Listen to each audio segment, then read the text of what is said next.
بسم اللہ الرحمن الرحیم۔ السلام علیکم ورحمۃ اللہ۔ ان الحمد للہ نحمده ونستعینه ونستغفره ونعوذ باللہ من شرور انفسنا ومن سیئات اعمالنا من يهده اللہ فلا مضل له ومن يضلل فلا هادی له۔ بلا شبہ تمام تعریف اللہ ہی کے لیے ہے۔ ہم اس کی حمد اور ثنا بیان کرتے ہیں، اس سے مدد مانگتے ہیں اور اسی سے بخشش طلب کرتے ہیں۔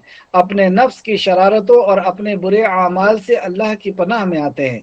جسے اللہ ہدایت دے اسے کوئی گمراہ نہیں کر سکتا، اور جسے وہ دھتکار دے اسے کوئی راہ راست پر نہیں لا سکتا۔ وَأَشْهَدُ أَن لَا إِلَٰهَ إِلَّا اللَّهُ، اور میں گواہی دیتا ہوں کہ اللہ کے سوا کوئی معبود برحق نہیں۔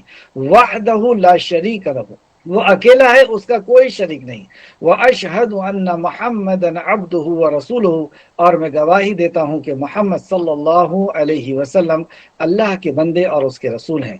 اما بعد فإن خیر الحدیث کتاب اللہ وخیر الہدی ہدی محمد صلی اللہ علیہ وآلہ آلہ وسلم، یقیناً تمام باتوں سے بہتر بات اللہ کی کتاب ہے، اور تمام طریقوں سے بہتر طریقہ جناب محمد رسول اللہ صلی اللہ علیہ وسلم کا طریقہ ہے۔ وشر الامور محدثاتها، اور تمام امور میں سے برے کام، تمام کاموں میں سے برے کام دین میں خود ساختہ نکالے گئے کام ہیں، یعنی بدعت ہے۔ کل بدعت ضلالہ، اور ہر بدعت گمراہی ہے۔ وکل ضلالۃ فی النار، اور ہر گمراہی جہنم تک پہنچانے والی۔ معزز سامعین اکرام، اس حمد و صلوات کے بعد آج انشاءاللہ تعالی سورہ بقرہ کی آیت نمبر 16 سے کلاس رہے گی۔ اللہ رب العزت سے دعا ہے کہ اللہ رب العزت ہمیں صحیح معنوں میں قرآن مقدس کو سمجھنے، اس پہ غور و فکر کرنے، ایمان لانے اور عمل کے ساتھ لوگوں تک پہنچانے کی توفیق عطا فرمائے، آمین یا رب العالمین۔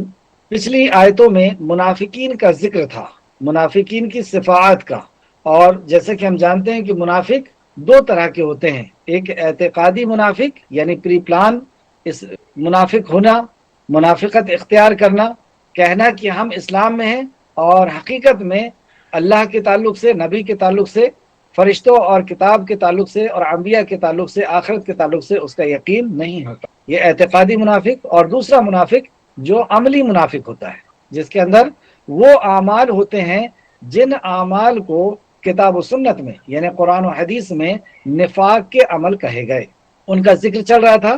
اور اب انہی کے تعلق سے دو مثالیں اللہ رب العزت نے بیان فرمائی منافقین کے تعلق سے۔ ایک مثال وہ منافقین جو عقائد کے اعتبار سے جن کے اندر نفاق ہے، اور دوسری مثال کہ جن کے اعمال کے اندر نفاق ہے۔ لفظی ترجمے کے اوپر پہلے غور کریں۔ اولئک، یہی لوگ ہیں، اعوذ باللہ من الشیطان الرجیم، اے اللہ ہم تیری پناہ میں آتے ہیں شیطان سے۔ بسم اللہ الرحمن الرحیم، اللہ کے نام سے جو رحمان اور رحیم ہے۔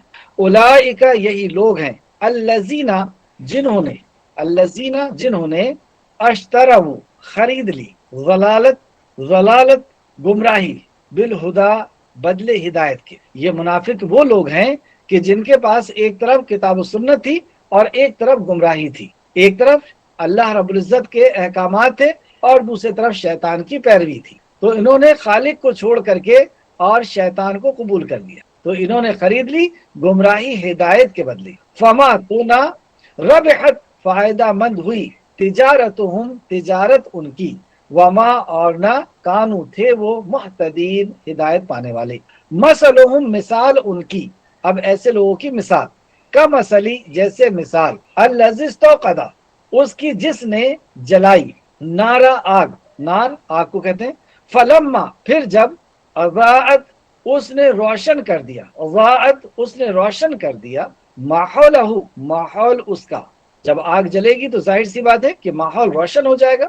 ذہبا، لے گیا، اللہ بنورہم، نور ان کا، وترکہم، اور اس نے چھوڑ دیا انہیں، فی ظلمات، اندھیروں میں، لا یبصرون، نہیں وہ دیکھ پاتے، اب وہ اندھیرے میں دیکھ نہیں سکتے۔ صم، بہرے ہیں وہ، ایک تو اندھے بھی ہو گئے، بہرے بھی ہیں، بکمن، اور گونگے ہیں، امیون، اندھے ہیں، فہم، پس وہ، لا یرجعون، لا ہرگز نہیں کے معنی میں آتا ہے نہیں وہ لوٹیں گے، اب وہ ہدایت کی طرف لوٹنے والے نہیں ہیں، کیونکہ انہوں نے خرید لی گمراہی کو ہدایت کے بدلے۔ یہ ایک طرح کے منافق۔ اب دوسرے طرح کے منافقوں کا ذکر، او یا کسیبن جیسے زوردار بارش، من السماء آسمان سے، فی اس میں ظلمات اندھیرا ہے۔ جب بہت تیز بارش ہوتی ہے تو آپ دیکھیں گے کہ وہ بارش کی وجہ سے اندھیرا ہو جاتا ہے ماحول میں، کیونکہ بدلی بھی ہوتی ہے اور بارش کا بھی اندھیرا۔ ورعد اور گرج، جب بادل آپس میں ٹکراتے ہیں تو گرج۔ وبرق اور بجلی، پھر جب وہ بادل ٹکراتے ہیں تو آواز بھی ہوتی ہے اور بجلی بھی چمکتی ہے۔ یجعلون وہ ڈال لیتے ہیں، اصابعہم انگلیاں اپنی، فی آذانہم اپنے کانوں میں، جب ایسی تیز بارش ہوتی ہے اور بجلی کڑکتی ہے اور بجلی چمکتی ہے تو یہ مارے خوف کے ایسے یہ دہشت میں آتے ہیں، ایسے ڈرپوک ہیں کہ اپنے انگلیاں اپنے کان میں ڈالتے ہیں۔ من السوائک بجلی کی کڑک کو، بجلی کی کڑکوں سے، حذرا بچنے کے لیے، موت سے بچنے کے لیے، انہیں ایسا لگتا ہے کہ بجلی کی کڑک ان کو ختم کر دے گی تو وہ کڑک سے بچنے کے لیے اپنی انگلی کو کانوں میں ڈال دیتے۔ واللہ اور اللہ محیط گھیرنے والا ہے، محیط کرنے والا، گھیرنے والا ہے، بالکافرین کافروں، یہاں پہ کافر بھی اللہ رب العزت نے ان کو کہہ دیا۔ یقادو قریب ہے، برق بجلی کی چمک، یختفو کہ وہ اچک لے، ابصارہم نگاہیں ان کی، ابصار ان کی، کلما جب کبھی، اضاء وہ روشنی کرتی ہے، لہم ان کے لیے، معصوفی ہی وہ چل پڑتے ہیں اس میں۔ جب ایسا اندھیرا ہوتا ہے، بارش ہو رہی ہے، چمک ہو رہی ہے تو انگلی ڈال کر کے کھڑے ہوئے، لیکن جیسی ہی بجلی کی چمک سے تھوڑی سی روشنی دکھی تو پھر تھوڑا سا چل لیتے ہیں۔ وَإِذَا اور جب ازلما اندھیرا کر دیتے ہیں، علیہم ان پر، قاموا وہ کھڑے ہو جاتے ہیں، جیسی اندھیرا ہوا وہ کھڑے ہو جاتے ہیں، یعنی جب تک فائدہ ہو رہا ہے اسلام پہ چل رہے ہیں، اور جیسی کوئی نقصان ہوا کھڑے ہو گئے۔ ولو اور اگر شاء چاہے اللہ لذہب البتہ وہ لے جائے، بسمعہم ان کے کان ان کے، وابصارہم اور آنکھیں ان کی، ان اللہ بے شک اللہ، علی اوپر، کل ہر شیء چیز کے، قدیر بہت قدرت والا۔ یا ایھا الناس اے لوگو، ساری انسانیت کو خطاب۔ چلیں آج اتنا ہی رہنے دیتے ہیں، آئے تفسیر کی طرف۔ تفسیر ابن کثیر جلد نمبر 1 صفحہ نمبر 145۔ اولئک الذین اشتروا الضلالۃ بالہدی، یہ وہ لوگ ہیں جنہوں نے گمراہی خرید لی ہدایت کے بدلے۔ کون لوگ؟ یہ منافق۔ ان کے سامنے اللہ کا کلام تھا، نبی مکرم صلی اللہ علیہ وسلم کا فرمان تھا، اللہ کا دین تھا، اللہ رب العزت کو راضی کرنے والے کام تھے، اور دوسرے طرف شیطان کو راضی کرنے والے کام تھے۔ ایک طرف اللہ کو راضی کرنے والے کام تھے، دوسرے طرف شیطان کو راضی کرنے والے کام تھے۔ ایک طرف اللہ کی پیروی تھی، دوسرے طرف شیطان کی پیروی تھی، تو انہوں نے خرید لی شیطان کی پیروی کو، گمراہی کو انہوں نے خرید لیا ہدایت کے بدلے میں۔ ہدایت یعنی اللہ کا کلام، نبی کا فرمان، اس ہدایت کے بدلے انہوں نے گمراہی خرید۔ یہ وہ لوگ ہیں جنہوں نے گمراہی خرید لی ہدایت کے بدلے۔ وما ربحت تجارتهم وما كانوا محتدین، تو ان کی تجارت نے انہیں کوئی نفع نہ دیا، مطلب نہ دنیا میں وہ کامیاب، وہ سوچ رہے تھے کہ دنیا ہمیں مل جائے گی، اس منافقت کی وجہ سے ہمیں دنیا مل جائے گی، لیکن ان کی اس تجارت نے انہیں دنیا میں بھی ذلیل کیا، رسوا کیا، تباہ اور برباد کیا، اور آخرت میں تو بہت بڑی تباہی ہے۔ تو ان کی اس تجارت نے کہ ایک طرف اللہ رب العزت کی خوشنودی تھی اور دوسرے طرف شیطان کی پیروی تھی، انہوں نے اللہ رب العزت کی خوشنودی کو یا تو گھر کے لیے، یا اپنے خاندان کی وجہ سے، یا اپنے دوستوں کی وجہ سے، یا اپنے نفس کی خواہش کی وجہ سے، یا اپنے قبیلے کی وجہ سے، کسی بھی وجہ سے انہوں نے اللہ رب العزت کی راہ کو چھوڑ دیا، اللہ کی خوشنودی کے کام کو چھوڑ دیا، اور اپنے بڑوں کی بات کو، اپنے خاندان والوں کی بات کو، یعنی وہ سب شیطان کی پیروی، جو کتاب و سنت کے خلاف ہو وہ شیطان کی پیروی ہے، تو انہوں نے شیطان کی پیروی کو لے لیا۔ تو ان کی تجارت نے، تجارت کسے کہتے ہیں؟ تجارت میں کیا ہوتا ہے؟ ایک چیز دی جاتی ہے اور دوسری چیز لی جاتی ہے، کرنسی دی جاتی ہے، پیسے دیے جاتے ہیں، اور اپنی مطلوب چیز لی جاتی ہے۔ جب آپ کوئی چیز خریدنے جاتے ہیں تو کسی چیز کو آپ پسند کرتے ہیں، جب اسے پسند کرتے ہیں تو جس کی وہ چیز ہے وہ بتاتا ہے کہ اس کی قیمت یہ ہے، پھر آپ اس کو وہ قیمت دیتے ہیں اور اس چیز کو خرید لیتے ہیں۔ تو اسی طریقے سے ایک طرف اللہ رب العزت کے احکامات تھے، اللہ کی مشیت کے کام تھے، اور دوسری طرف شیطان کے، تو اس نے جان بوجھ کر کے اسے پسند کیا، شیطان کی اتباع کو، کیونکہ یہ سمجھ رہا تھا کہ میں شیطان کی اتباع سے دنیا اور آخرت میں کامیاب ہو جاؤں گا، مجھے عیش و آرام مل جائے گا، عزت اور شہرت مل جائے گی، تو اس نے اسے خرید لیا۔ تو اللہ نے فرمایا تو اس کی تجارت نے اسے کوئی نفع نہ دیا اور وہ اس میں ہدایت یافتہ بھی نہ ہوئے. ایک تو کوئی فائدہ بھی نہیں ہوا اور ہدایت جیسی قیمتی نعمت ان کے ہاتھ سے چلی گئی. تو اللہ کسے ہدایت نہیں دیتا؟ جو اللہ رب العزت کی راہ کو چھوڑ کر کے اور شیطان کی راہ کی اتباع کرتا ہے، جو قرآن و حدیث کو چھوڑ کر کے اور اس کے مخالف میں کسی کی بھی بات ہو، کسی کی بھی رائے اور قیاس ہو، اس کو وہ لے لیتا ہے اور یہ ہدایت سے محروم ہو جائے. آگے چل، اب ایسے محروم لوگوں کی مثال اللہ رب العزت نے بیان کی. جیسے کہ دو طرح کے منافق ہوتے ہیں، اعتقادی منافق. تو یہاں پہ اعتقادی منافق کی مثال پہلے بیان کی گئی آیت نمبر 17 اور 18 میں. مثلہم، اچھا مثال یعنی اگزامپل. اگزامپل کیوں دیا جاتا ہے؟ کسی بات کو سمجھنے کے لیے. اور خالق کائنات اگزامپل دے، اس سے اچھی بات اور کیسے سمجھ میں آ سکتی ہے؟ تو جو اعتقادی منافق ہے، پری پلان جو اسلام کے اندر آیا ہے اسلام کو تباہ کرنے کے لیے، اسلام سے فائدہ اٹھانے کے لیے، نقصان پہنچانے کے لیے، جبکہ اس کا عقیدہ ویسا نہیں ہے جیسا کہ مومن کا ہوتا ہے. تو اس کی مثال مثلہم کمثل الذین استوقدا نارا، ان کی مثال اس شخص کی سی ہے جس نے آگ جلائی. اب دیکھیں جب آگ جلاتے ہیں تو کیا ہوتا ہے؟ حالانکہ انہوں نے زبانی کلامی اسلام قبول کیا ہے، لیکن پھر بھی اسلام کا دعویٰ کرنے سے ہی ان کو کئی قسم کی روشنی مل گئی. اسلامی تہذیب مل گئی، اسلامی رشتے مل گئے، اسلامی دستور حیات مل گیا. بہت بڑی نعمت ہے اسلام میں، دستور حیات بہت بڑی نعمت ہے. اسلامی رشتوں کا مل جانا، اسلامی ماحول کا مل جانا، جہاں شراب، چوری، جوا، زنا نہ ہو، جہاں پہ عورتوں کی حفاظت ہو، جہاں حقوق کی حفاظت ہو. تو ان کو وہ روشنی تو مل گئی، اسلام کا جھوٹا دعویٰ کرنے سے بھی روشنی مل گئی. تو ان کی مثال اس شخص کی سی ہے جس نے آگ جلائی، پھر جب اس آگ نے اس کے ارد گرد کو روشن کر دیا. اب یہ جب آگ روشن ہو گئی تو اس نے کیا کیا؟ کیونکہ منافق تھا، اس نے اپنے دوستوں کے پاس جانا شروع کیا، اپنے کفر والے دوستوں کے پاس جانا شروع کیا اور ان کو سب جا کر کے بتا رہا ہے اور ان کی سنگت اختیار کر رہا ہے، ان سے پلاننگ لے کر کے آ رہا ہے کہ میں کیسے کیسے نقصان پہنچاؤں.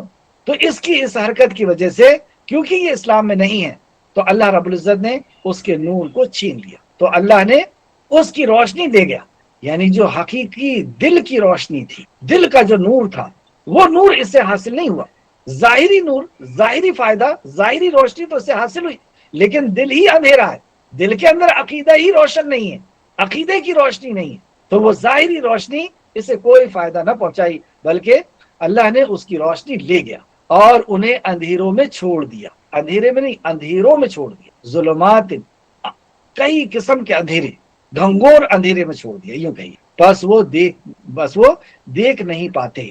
لا یبصرون، اب ان کی ابصار نہیں ہے، اب ان کی دیکھنے کی طاقت نہیں ہے ان کے اندر. اور وہ کیسے ہیں؟ سمم، وہ بہرے ہیں.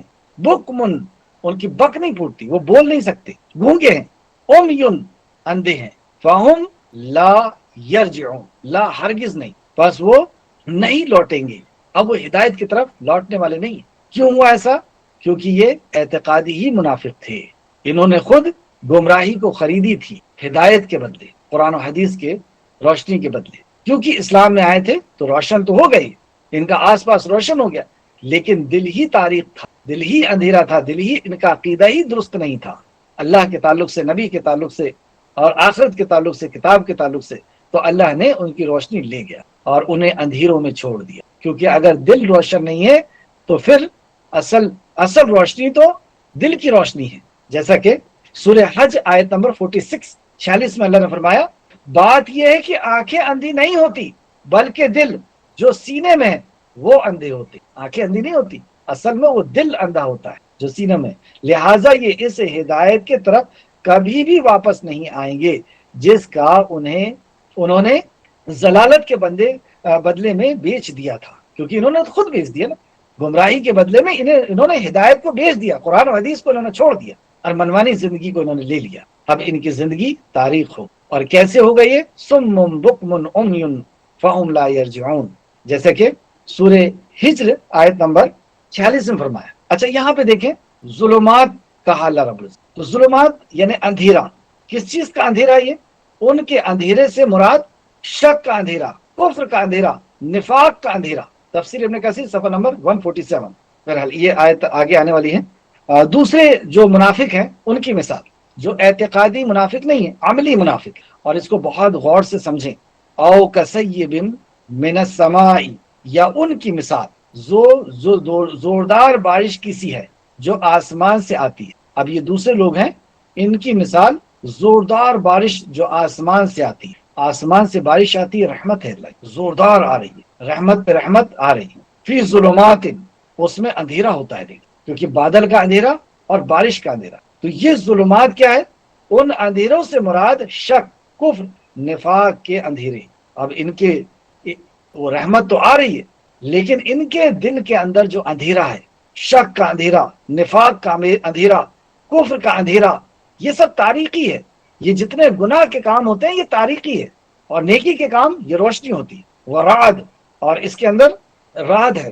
رعد سے مراد کڑک ہے، جو خوف کے باعث دلوں پر دہشت طاری کرتی. منافق کی یہی حالت ہوتی ہے کہ ان پر شدید خوف اور گھبراہٹ طاری رہتی، جیسا کہ ارشاد باری تعالیٰ ہے یحسبون کل صیحۃ علیہم، سورہ منافقون آیت نمبر 4. بزدل ایسے ہیں کہ ہر زور کی آواز کو سمجھتے ہیں کہ ان پر بلا آ گئی. ہر تھوڑی سی مصیبت اور پریشانی آئی. اب آپ وہ دور کو یاد کریں، مدینہ کا دور، اور ایک طرف صحابہ اکرام ہے اور دوسری طرف منافق. اب مصیبت اور پریشانیاں کفار کی طرف سے، مشرکین کی طرف سے آ رہی ہے، اور صحابہ جو ہے وہ ثابت قدم ہے، ٹھہرے ہوئے ہیں اپنے اعمال کے اوپر، اپنے ایمان کے اوپر، کیونکہ ایمان مضبوط ہے. اب یہ آندھی اور طوفان ان کی جڑوں کو کھاڑ نہیں رہا، ان کے عقیدے کو سے ان کو پھسلا نہیں رہا. لیکن یہ جو لوگ ہیں یہ ایسے ڈر جاتے ہیں جیسے کہ بس اب موت آ گئی. ایسے ڈرپوک لوگ ہوتے ہیں، ایسے بزدل ہوتے ہیں کہ ہر زور کی آواز کو سمجھتے ہیں کہ بس بلا آ گئی. جیسے کہ سورہ توبہ آیت نمبر 56 اور 57 نے فرمایا، 56 57، اور اللہ کی قسمیں کھاتے ہیں کہ وہ تم میں سے ہیں حالانکہ وہ تم میں سے نہیں ہیں. اصل یہ ہے کہ یہ ڈرپوک لوگ ہیں. کیا صفت ہے ان کی؟ ڈرپوک لوگ. کس سے ڈر رہے ہیں؟ غیر ایمان والے سے ڈر رہے ہیں. غیر ایمان والے سے کیوں ڈر رہے ہیں؟ اپنے نیک کام سے ڈر رہے ہیں کہ اگر میں توحید پہ آ گیا اور اگر میں نبی مکرم کی سنت پر چلنے لگا تو میرا جاب چلا جائے گا، میرے رشتے نہیں ہوں گے، میری دکان سے لوگ سامان نہیں لیں گے، رشتہ داریاں ٹوٹ جائیں گی، موت میت میں کون آئے گا، قبرستان میں جگہ نہیں دی جائے گی. ڈر. اصل یہ ہے کہ یہ ڈرپوک لوگ، اگر ان کو کوئی، اور وہاں پہ صحابہ اکرام جب نبی مکرم جہاد پہ چلنے کے لیے کہتے تھے یہ ڈر جاتے تھے، ان کو موت کا ایسا ڈر. اگر ان کو کوئی بچاؤ کی جگہ ملے یا غار مل جائے، مطلب ایسے ڈرپوک ہوتے ہیں کہ ایسے وقت میں ایسا سوچتے ہیں کہ کاش کوئی گفا مل جائے اور کوئی صحرا مل جائے اور کوئی ایسی جگہ مل جائے اور جہاں جا کر کے میں سکون اختیار کر لوں. ایسے گھبرا جاتے ہیں، مل جائے تو اس طرف راستہ نکالوں، یعنی بھاگ کر چلے جاؤں. برقن سے مراد نور ایمان کی وہ روشنی ہے.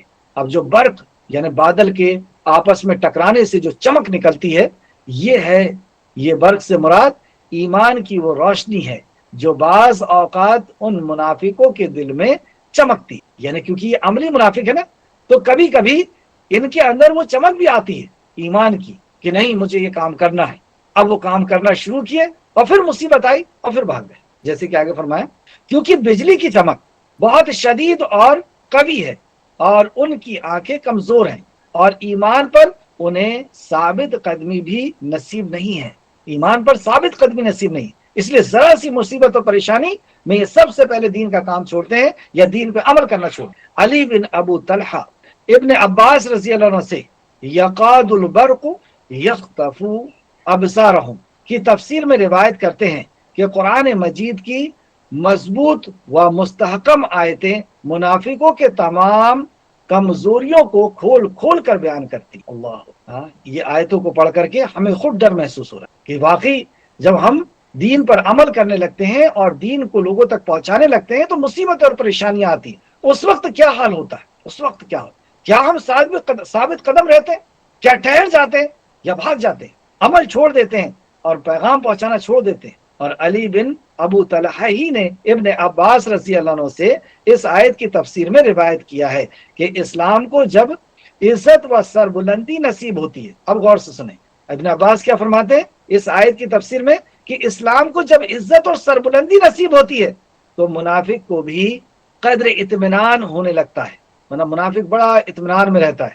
جیسے ابھی قرآن سیکھ رہے ہیں، عمل کر رہے ہیں، اور بزنس اچھا چل رہا ہے، اچھا کاروبار چل رہا ہے، رشتہ داریاں اچھی ہیں، صحت اچھی ہے، اور خوب اچھا لگ رہا ہے۔ اور جب اسلام کو میں کوئی آزمائش آتی ہے، مسلمانوں کے اوپر کوئی آزمائش آتی ہے کا سامنا کرنا پڑتا ہے، تو یہ کھڑے ہو جاتے ہیں، جیسے بجلی چمکتی ہے کھڑے ہو جاتے ہیں، ایسے کھڑے ہو جاتے ہیں، تاکہ پھر سے کفر کی طرف لوٹ جائیں۔ اب کیا سوچتے ہیں، ارے ابھی تک اطاعت کر رہے تھے، اب انکار کرو، نہیں کرنا ہے یہ کام، نہیں سیکھنا ہے، نہیں چلنا ہے اس پہ، تو مصیبت و پریشانی آتی ہے، سب سے پہلے دین کا کام بند، جیسا کہ ارشاد باری تعالیٰ ہے سورہ حج آیت نمبر 11۔ لیکن تفسیر ابن کثیر نے ابن عباس رضی اللہ عنہ کا یہ قول بھی نقل کرتے ہیں اور ساتھ میں دلیل بھی دے رہے ہیں، حالانکہ ابن عباس رضی اللہ عنہ قول ہی دلیل ہے، لیکن پھر اور قرآن سے آیت سے دلیل لے لو، سورہ حج آیت نمبر 11۔ اور لوگوں میں بعض ایسے بھی ہیں جو کنارے پر اللہ کی عبادت کرتے ہیں، یعنی فائدہ ہو رہا ہے جب تک خوب عبادت کر رہے ہیں، شک میں ہے نا، اگر ان کو کوئی دنیاوی فائدہ پہنچے تو اس کے سبب مطمئن ہو جاتے ہیں، دنیاوی فائدہ پہنچ رہا مطمئن ہے، لیکن جیسی دنیاوی نقصان پہنچا اور بس پلٹ گئے اپنے اسلام سے، پلٹ گئے اپنے ایمان سے۔ آیت پھر سے غور کریں، یا ان کی مثال زوردار بارش کی سی ہے جو آسمان سے آتی ہے، اس میں اندھیرا ہوتا ہے، گرج اور بجلی ہوتی ہے، اور وہ بجلی کی کڑک سن کر موت کے ڈر سے اپنی انگلیاں اپنے کانوں میں ٹھوس لیتے ہیں، اور اللہ کافروں کو گھیرنے والا ہے، واللہ محیط کرنے والا ہے بالکافرین، کافروں۔ یقاد البرق یخطف ابصارہم، قریب ہے کہ بجلی اچک لے ان کی آنکھیں، کیونکہ بجلی کی چمک ہے، آنکھوں کے اندر وہ روشنی اور طاقت تو نہیں، بجلی تو انسان کے اوپر بھی گر جائے تو پھاڑ دے، پیڑ کے اوپر گر جائے، بلڈنگ کے اوپر گر جائے تو اس کو پھاڑ دیتی ہے، تو اس کی آنکھ کو تو ویسی اچک کے لے جائے۔ جب بجلی ان پر چمکتی ہے تو وہ اس میں چل پڑتے ہیں۔ اب بجلی چمکتی ہے یعنی ایمان کی تھوڑی سی حرارت آتی ہے، کچھ قرآن حدیث سنتے ہیں، کچھ اچھی باتیں سنتے ہیں، کچھ دین کی باتیں سنتے ہیں، ہاں تھوڑی حرارت آ گئی، اب تھوڑا سا کام کرنا شروع کر دیے، دین پہ عمل کرنا شروع، اور جب ان پر اندھیرا ہوتا ہے تو ٹھہر جاتے ہیں۔ اندھیرا کون سا؟ جو دل کے اندر ان کا اندھیرا تھا، شک کا اندھیرا، پتہ نہیں جنت جہنم ہے یا نہیں، بس یہ شک آیا اور عمل ڈھیلا ہوا، عمل کمزور ہوا۔ ہم دیکھیں جتنے بھی گناہ کرتے ہیں، نوٹ کر لیجیے اس بات کو، جتنے بھی گناہ کرتے ہیں اس کے پیچھے وجہ کیا ہوتی ہے؟ آخرت کا یقین کا کمزور ہونا، اور جتنا آخرت کا یقین مضبوط ہوتا چلا جائے گا ہمارے اعمال کے اندر مضبوطی آتی چلی جائے گی۔ اب آخرت کا یقین کمزور ہوا، اب اس کا کمزور نہیں ہے، اس منافق کا تو شک ہے کہ پتہ نہیں آخرت ہے یا نہیں، یہ جوانی بھی میری چلی جائے گی، جوانی کے عیش و آرام میں نہیں کر پاؤں گا، اور آخرت میں کچھ جنت میں کچھ مل بھی نہیں رہا، نہ وہاں پہ وہ شوہر مل رہا ہے جس کا دعویٰ کیا گیا، شک ہے، تو یہ شک کی وجہ سے وہ نیکی کے کام کرنا چھوڑ دیتا ہے، یہ اندھیرا ہے اس کے ہاں، اور جب ان پر اندھیرا ہوتا ہے تو وہ ٹھہر جاتے ہیں، بیماری ہے، اور اگر اللہ اور اسی طریقے سے اندھیرا یعنی مصیبت اور پریشانی آئی، چھوڑ دیا انہوں نے دین۔ لیکن مومن کی مثال کیسی دی اللہ نے؟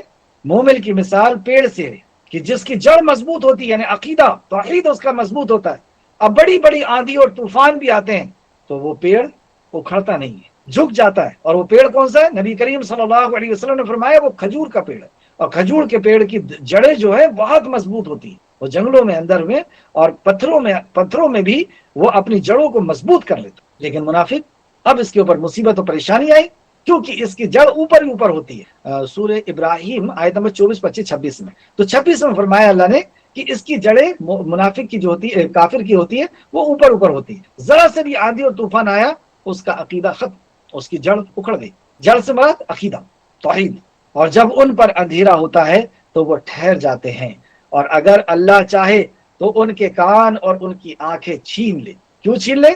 کیونکہ حق کو پہچاننے کے باوجود ترک کر دیا، منافق ہے نا، حق کو پہچان لیا، یہ عملی منافق ہے، حق کو پہچاننے کے بعد اسے ترک کر رہا ہے، اللہ کے کلام نبی کے فرمان کو پہچاننے کے بعد اسے ترک کر، وہ جانتا ہے یہ سنت ہے، یہ رسول اللہ کی حدیث ہے، اور اس کے مخالف میں اپنے بڑوں کی بات ہے، اپنے سردار کی بات ہے، اپنے نفس کی بات ہے، اسے قبول کر رہا ہے، رائے اور قیاس کو قبول کر رہا ہے، تو حق کو پہچاننے کے بعد اس نے، تو اللہ رب العزت نے کیسی ناراضگی کے انداز میں فرمایا، اور اگر اللہ چاہے تو ان کے کان اور ان کی آنکھیں چھین لے۔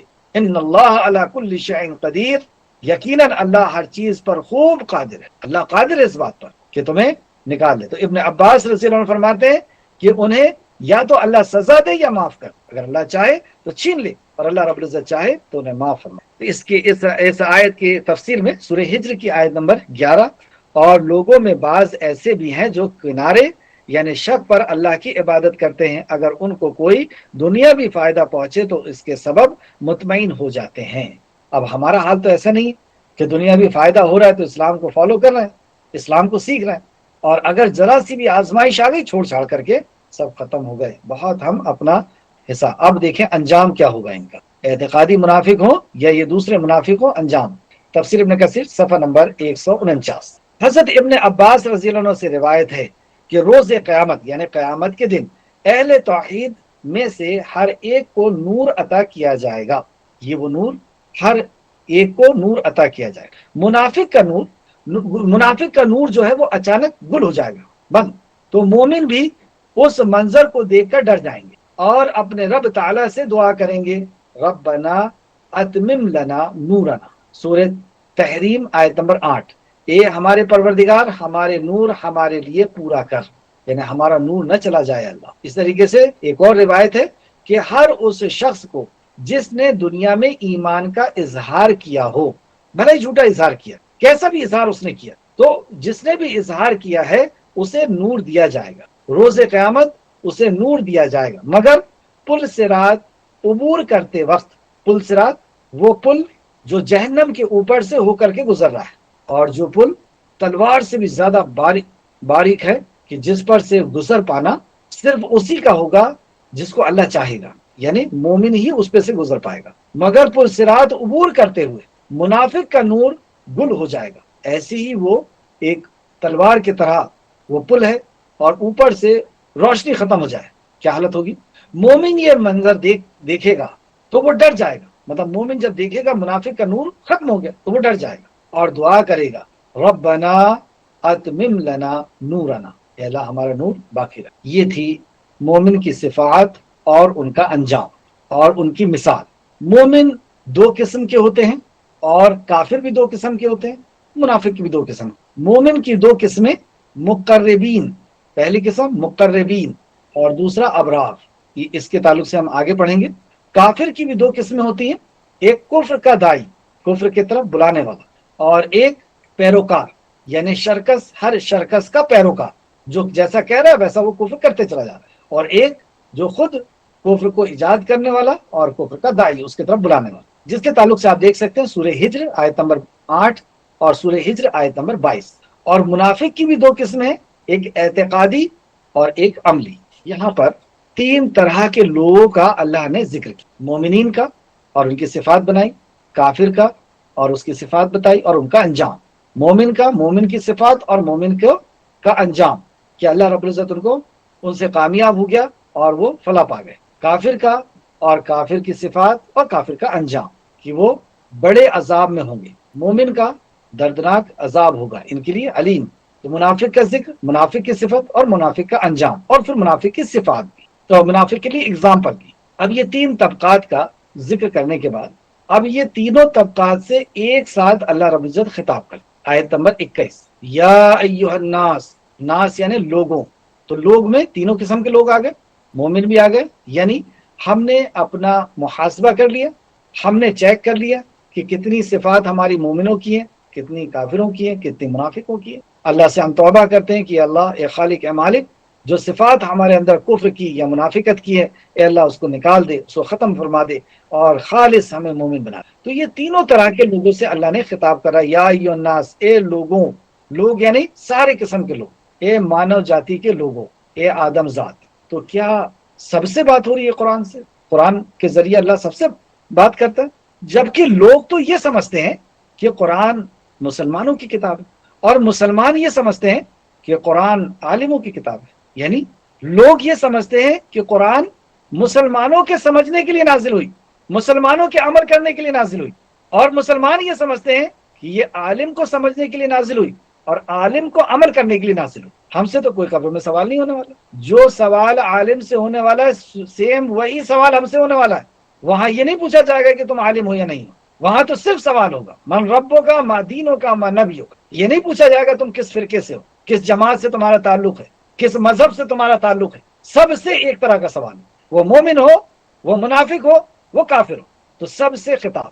یعنی قرآن ساری انسانیت کے لیے آیا، لیکن مسلمان نے اس کے اوپر اپنی سیل لگا کر کے اور اپنے اختیار میں کر لیا، نہ ہم سمجھیں گے اور نہ ہم عمل کریں گے، نہ تمہیں سمجھنے دیں گے نہ تمہیں عمل کریں گے۔ یہ جرموں میں ایک اور جرم، یہ ساری انسانیت کے لیے ہدایت نامہ تھا، دستور حیات تھا، ایک بہترین زندگی کا اصول تھا، لیکن اس نے نہ خود سیکھا اور نہ دوسروں کو دیا، اور چھونے بھی نہیں دیتا تمہارے لیے نہیں۔ جبکہ اللہ رب العزت آیت میں فرما رہا ہے کہ میں سب سے بات کرتا ہوں، یا ایھا الناس، اے لوگوں۔ تو لوگوں سے اللہ نے کیا خطاب کیا؟ یا ایھا الناس اعبدوا ربکم، عبادت کرو اپنے رب کی۔ یا ایھا الناس، عبادت کرو، یا ایھا الناس اعبدوا، عبادت کرو، کس کی عبادت کرو؟ ربکم، اپنے رب کی، الذی خلقکم، جس نے تمہیں پیدا کیا، تم اس کی عبادت کرو۔ ناس سے کیا حکم ہے؟ تم میرے رب کی عبادت کرو، ایسا بولو جا کر کے، اے نبی مکرم ایسا کہیے جا کر کے کہ میرے رب کی عبادت کرو، نہیں، ان سے کیا کہیے؟ تم اپنے رب کی عبادت۔ تمہارا رب کون ہے؟ تم کو کس نے پیدا کیا؟ غور کرو، کیا کسی پتھر نے پیدا کیا تم کو؟ کسی انسان نے پیدا کیا؟ کسی جنات نے پیدا کیا؟ کسی فرشتے نے پیدا کیا؟ کس نے پیدا کیا؟ اور تم تو انہیں کی عبادت کر رہے ہو۔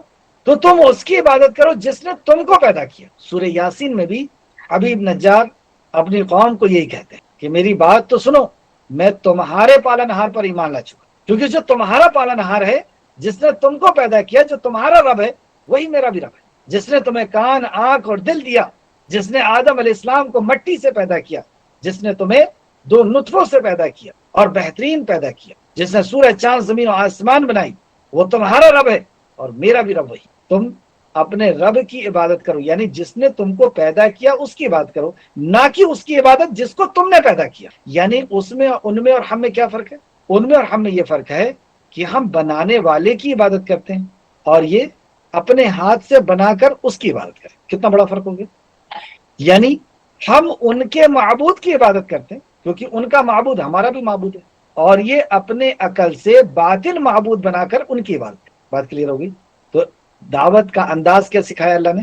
کیونکہ اگر تم اپنے کسی کی طرف بلاؤ گے تو یہ مناسب نہیں، کیونکہ اس کے ذہن میں ایک یہی ڈاؤٹ ہے کہ یہ اپنے فرقے کی طرف بلا رہا ہے، اپنے مذہب کی طرف بلا رہا ہے۔ تو آپ ان سے کیا کہیے کہ میں تمہارے معبود کی طرف بلا رہا ہوں اور تمہارے ہی رسول کی طرف بلا رہا ہوں، میں تو اللہ کے کلام کی طرف بلا رہا ہوں اور رسول اللہ کے فرمان کی طرف بلا رہا ہوں۔ اب تم سمجھ، تو اے لوگو تم اپنے رب کی عبادت کرو جس نے تمہیں پیدا کیا۔ تو کیسے پیدا کیا اس رب نے؟ چند آیتیں دیکھتے ہیں، کیونکہ یہ دو آیتیں پوری ناس کو، لوگوں کو ایک اللہ کی عبادت کی طرف بلانے اور شرک سے روکنے کے لیے ہے۔ دو آیتیں شروع میں اس بات ہے کہ اپنے رب کی عبادت کرو، اور رب کی کا تعارف ہے، اور پھر نفی ہے، فلا تجعل، کہ اللہ کے علاوہ کسی اور کی عبادت نہ کرو۔ تو اللہ کی عبادت کے تعلق سے کہ اللہ نے یہ کہا کہ اپنے رب کی عبادت کرو، تو اس نے دلیل بھی دیا کہ کیوں اللہ کی عبادت۔ دیکھ رہے ہیں آپ؟ پھر سے دیکھیں، یا ایھا الناس، اے مانو جاتی کے لوگوں، یا ایھا الناس اعبدوا، عبادت کرو۔ کیوں کرے عبادت؟ کیونکہ وہ رب ہے، الذی خلقکم، تمہیں اس نے پیدا کیا۔ تو اللہ نے عبادت کا حکم دیا اور پھر دلیل بھی دیا کہ اس لیے عبادت کرو کیونکہ وہ رب ہے تمہارا بھی، والذین من قبلکم، اور تم سے پہلے لوگوں کا بھی۔ اس کا کیا فائدہ ہوگا اگر ہم ایک رب کی عبادت کریں گے؟ تو لعلکم تتقون، تاکہ تم پرہیزگار بن جاؤ، پرہیزگار بن جاؤ گے، یعنی سارے کرائم ختم ہو جائیں گے، کیونکہ تم جب اللہ کی معرفت حاصل کر لو گے، اس کی عبادت، اس کے حکموں پر چلنے لگے۔ اللہ کی عبادت یعنی اللہ کی اطاعت، عبادت کا مفہوم ہم پیچھے پڑ چکے ہیں، اللہ کی فرما برداری، اللہ وہ کام کرنا جو اللہ کو مطلوب ہے۔ تو جو اللہ کو مطلوب ہے یہ کام کرنے لگو گے تو تم تتقون، متقی بن جاؤ گے، یہ فائدہ ہوگا تمہارا۔ تو یہاں پہ اللہ نے بتایا کہ ہم نے تمہیں جس نے پیدا کیا اس کی عبادت کرو۔ اس تعلق سے چند آیتیں لیں گے، سورہ ہجر آیت نمبر 26، وَلَقَدْ خَلَقْنَا الْإِنسَانَ مِنْ صَلْصَالٍ مِنْ حَمَّامٍ مَسْنُونٍ، یقیناً ہم نے انسان کو گلی اور سڑی ہوئی کھنکھناتی مٹی سے پیدا کیا، یعنی ایسی مٹی جس کو میں پانی ڈال کر کے اس کو نرم کیا گیا، لسدار بنایا گیا، اور پھر اسے سکھا کر کے کھنکھناتی ہوئی کر دیا۔ جیسے جب گھڑا بنایا جاتا ہے تو مٹی کو لسدار کیا جاتا ہے، نرم کیا جاتا ہے پانی ڈال کر کے، اور جب وہ نرم ہو جاتی ہے تو اس کو ایک شیپ دیا جاتا ہے گھڑے کا، اور پھر اس کو سکھا دیا جاتا ہے، اور پھر وہ بجنے لگتا ہے ٹن ٹن۔ تو وہ پوری اسٹیپ اللہ سبحانہ تعالیٰ نے بنایا، ایسے تم کو پیدا کیا ہوں میں نے، یعنی تمہارے باپ کو پہلا انسان اس طریقے سے پیدا کیا، بغیر ماڈل، بغیر سیمپل کے اللہ سبحانہ تعالیٰ نے پہلے انسان کو پیدا کیا۔ پھر دوسری آیت دیکھتے ہیں، اس تعلق سے بہت سی آیتیں ہیں لیکن وقت اجازت نہیں دے رہا، اس لیے چند آیتیں۔ سورہ دہر آیت نمبر 2، بے شک ہم نے انسان کو ملے جلے نطفے سے پیدا کیا، انسان کو ملے جنے نطفے سے یعنی ماں اور باپ کے نطفے سے پیدا کیا. کیوں پیدا کیے؟ امتحان کے لیے، ایگزام کے لیے پیدا کیا اور اسے سنتا اور دیکھتا بنایا. تو ایگزام دینے کے لیے کیا ضرورت ہے کہ سننا بھی آنا چاہیے، دیکھنا بھی آنا چاہیے. تو سننے اور دیکھنے والا بنایا. تو اللہ رب العزت نے پہلے انسان کے تخلیق کیا مٹی سے، اور پھر ساری انسانیت کی تخلیق حوا کے بعد، ماں حوا علیہ السلام کے بعد ساری انسان کی تخلیق ماں اور باپ سے. اور کیسا پیدا کیا؟ ایک اور آیت دیکھتے ہیں، سورہ 3 آیت نمبر 4. لقد خلقنا الانسان فی احسن تقویم، یقیناً ہم نے انسان کو بہترین صورت میں پیدا کیا. اب سے پیدا نہیں کیا، بہترین صورت. ساری مخلوق کی شکلوں کو آپ دیکھیے، جانوروں کے، پرندوں کے، درندوں کے، اور پھر اپنی شکل کو دیکھیے. کتنا بہترین خلقت میں پیدا کیا. نہ پونچھ ہے، نہ سینگ ہے، نہ چہرے پہ بال ہے اور نہ پنجوں میں. ناخن جہاں ہونا چاہیے وہاں ہے، کان جہاں ہونا چاہیے وہاں ہے، آنکھیں جہاں ہونا چاہیے وہاں ہے. اور دونوں جسم کے اندر بیلنس، ایک پیر دوسرے پیر سے ذرا سا کم یا زیادہ نہیں، ہاتھ ذرا سا کم یا زیادہ نہیں، دونوں آنکھوں کے اندر 8 ڈگری کا بھی اسکوینٹ نہیں، ترچھاپن نہیں. کیسا اللہ سبحانہ تعالیٰ نے پیدا کیا، بہترین خلقت. تمہارے سننے کی صلاحیت، دیکھنے کی صلاحیت، سونگھنے کی صلاحیت، اور جسم ایسا کہ وہ بتاتا ہے کہ کس چیز کی کمی ہے. پیاس لگ رہی ہے تو بتا رہا ہے پانی کی کمی ہو گئی، انرجی کی کمی ہے تو بھوک لگ کے بتا رہا ہے کہ تمہیں کمی آ رہی ہے، توانائی چاہیے، تمہیں کھانا چاہیے. کوئی جسم، کوئی پارٹس، کوئی جسم، کوئی آرگن خراب ہو رہا ہے وہ درد کر کے بتا رہا ہے. بہترین خلقت میں. تم اگر اپنے جسم کو 2 روٹی پہ سیٹ کرنا چاہو تو کر سکتے ہو، 10 پہ کرنا چاہو تو 10 پہ بھی کر سکتے ہو. تم 6 گھنٹے کی نیند میں اپنے جسم کو سیٹ کرنا چاہو تو کر سکتے ہو، اور 10 گھنٹے کی نیند پر بھی کر سکتے. اور کیسا اللہ رب العزت کی قدرت کا بہترین شاہکار. اور بنایا کس چیز سے؟ حقیر نطفے. اتنے چھوٹے تھے تم کہ تم دیکھے نہیں جا سکتے. اس وقت سے تمہاری حفاظت کیا. 3 اندھیروں کے پیچھے، 3 اندھیروں کے پیچھے، 3. نہ وہاں کوئی ہیلوجن ہے، نہ مائکروسکوپ، اور نہ کوئی ایسی. اور وہاں پہ اللہ کی قدرت کا بہترین شاہکار اس اندھیرے میں تیار ہوا. بہترین ناک، کان، بھاؤں، اونٹ، سر کے بال، انگلیاں، انگلوں کے جوڑ. اللہ اکبر. اس رب کی عبادت کرو تم جس نے تمہیں وجود بخشا ہے. 1-2 آیت اور لیتے ہیں، سورہ مریم آیت نمبر 67. کیا یہ انسان اتنا بھی یاد نہیں رکھتا کہ ہم نے اسے اس کی پہلی پیدا کیا حالانکہ وہ کچھ بھی نہ تھا. اب اللہ رب العزت یاد دلا رہا ہے. تم اگر 40 سال کے ہو تو یاد کرو 40 سال پہلے کیا تھے تم.